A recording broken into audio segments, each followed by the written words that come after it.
Jeremy's War, Chapter 16.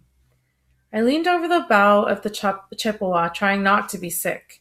Sailing in a large schooner in the middle of a storm was something new for me, and my insides didn't like it.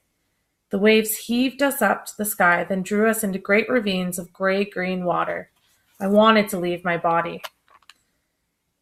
The seasickness was a relief, in a way. It took my mind off my own thoughts. I had wanted out of this army. Well, I might be getting out, but not the way I'd hoped.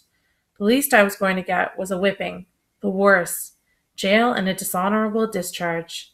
Brock had ordered me onto the Chippewa before he boarded it. He was going to deal with me personally. I tried not to think about what sort of dealing he had in mind. We were on our way east to Fort Erie. Brock was rushing to Niagara to see what the Americans were up to. The first victory was so easy that most soldiers were eager to take on the Yankees again, but all I had to look forward to was punishment and disgrace. Sail ho! I lifted my head. Another schooner was approaching us from the east. The thought half formed in my mind that it was an American warship, that we were going to be attacked and sunk in the middle of the lake. My stomach looked forward to it. But then I noticed the British ensign snapping in the wind, and I remembered that the Great Lakes belonged to us. The Americans had no ships to fight us with. The two schooners drew alongside. Brock came out of his cabin in the Chippewa's stern and watched as the other ship launched a boat carrying a British officer. He clambered up the net we'd thrown over the side and snapped to attention in front of his general. General Brock, sir. Governor-General Prevost sends his compliments from Quebec. Sir, I am to give you this message. Great Britain and the United States of America have ceased hostilities. An armistice has been signed while both sides negotiate an end to the war.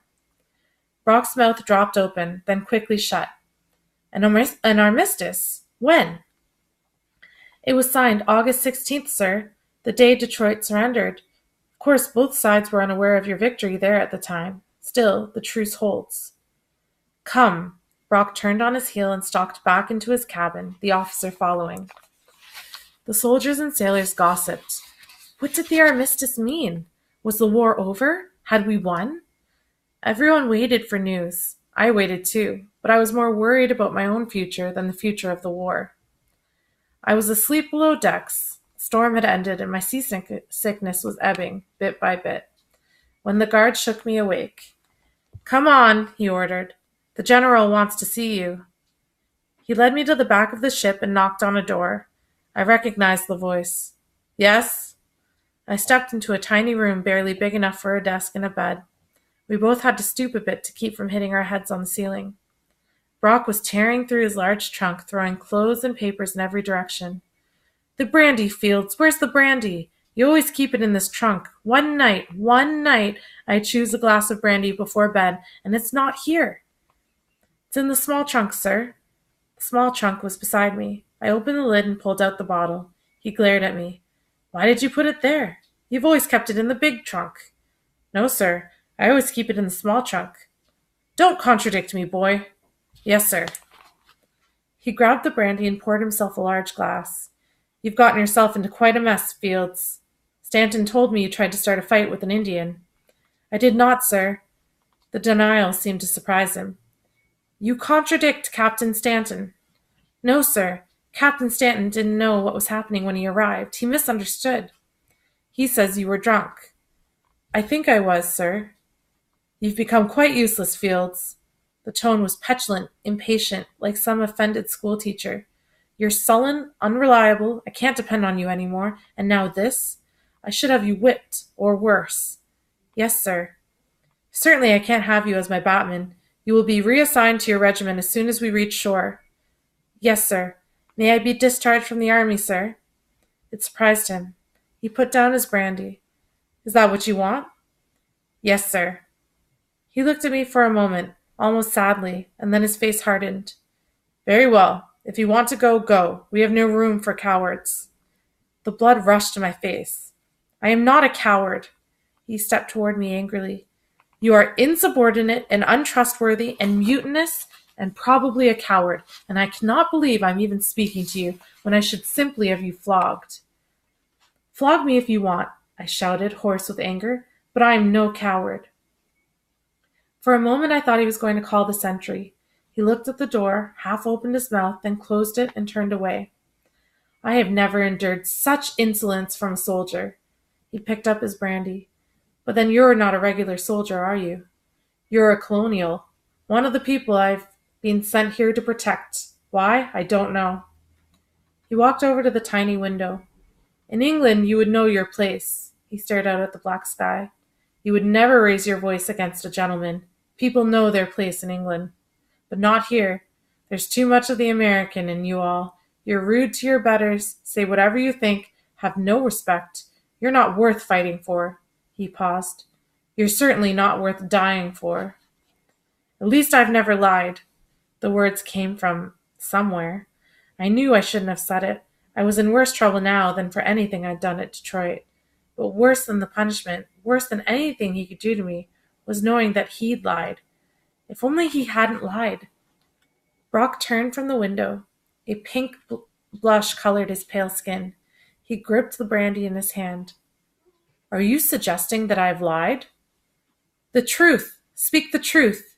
You know I heard you and Colonel Proctor. You're going to betray the Indians. Now you've done it. You've committed treason. He seemed more surprised than angry. What you've said is treasonous. Treason to you, to me it's just the truth. I waited. Things had gone too far. A moment ago I was out of the army, free. Now I was a word away from being shot. But at least it was out. Brock watched the brandy as he swirled it around in the glass. I was surprised to see the tired smile that suddenly crossed his face. You're right, of course. We probably have betrayed the Indians. They believe they will win their land from this war, and they won't. And I know they won't, but I let Tecumseh believe it. He drained the brandy in the glass and poured himself another and sat down. If it were up to me, I wouldn't let them keep their land. Many of us feel an Indian buffer state between British North America and the United States would be good protection, but it won't happen. Too many settlers are arriving. They need farms. The Indians have the land the settlers need. Sooner or later, we will take the Indians' land from them. This is not what I wish for, Fields. It's only what I know will happen.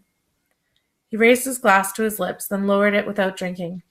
I find it extraordinary to be telling you this. He shook his head a little. I didn't say anything. I didn't know what to say. He wasn't really talking to me anyway. He was talking to himself, or to the brandy. But then, you deserve to know, he continued. You do seem to be the best and worst of these settlers.